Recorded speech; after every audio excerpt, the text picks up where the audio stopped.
আজকের ভিডিওটা content creator Facebook content ক্রিয়েটরের জন্য। যারা ফেসবুকে কন্টেন্ট ক্রিয়েটর নতুন আছেন বা পুরাতন আছেন, অনেকেই নিয়মকানুন জানেন না, তাদের জন্য এই ভিডিওটা। আর যারা জানেন তাদেরকে ওয়েলকাম, আপনারা ভিডিওটা স্কিপ করে চলে যান। আর কন্টেন্ট মনিটাইজ পাওয়ার পরে এই 2025 সালে আসে অনেকেই কন্টেন্ট মনিটাইজ পেয়েছে।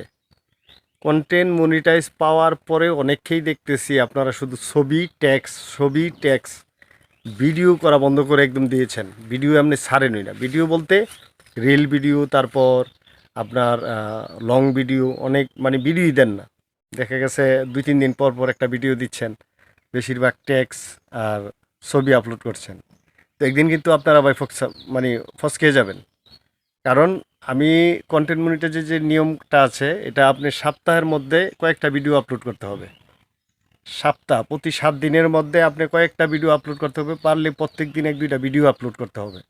তাহলে আপনি যদি কন্টেন্ট মনিটাইজ হলো আপনি, সংক্ষিপ্তভাবে আপনাকে বলি, কন্টেন্ট মনিটাইজ হলো রিলস, লং ভিডিও, তারপর টেক্সট, ফটো, এগুলা আপনি লাইভ, এগুলা সম্পূর্ণ থেকেই আপনি সবটা মিলেই কন্টেন্ট মনিটাইজ। তাহলে আপনি যদি টেক্সট আপলোড করলেন, ছবি আপলোড করলেন, ভিডিও দিলেন না, লাইভ করলেন না, তাহলে তো আপনি নিয়ম মানলেন না। নিয়ম যদি না মানেন তাহলে তো আপনার মনিটাইজ থাকবে না।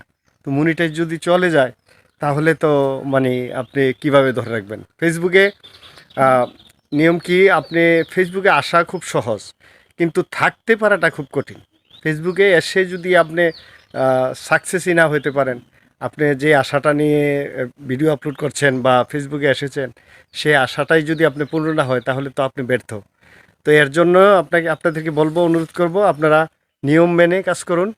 সকলে ভালো থাকবেন। ভিডিওটা ভালো লাগলে অবশ্যই একটু শেয়ার করে দিবেন। যারা আমার পেজটি ফলো করেনি দয়া করে ফলো করে দিবেন। আসসালামু আলাইকুম।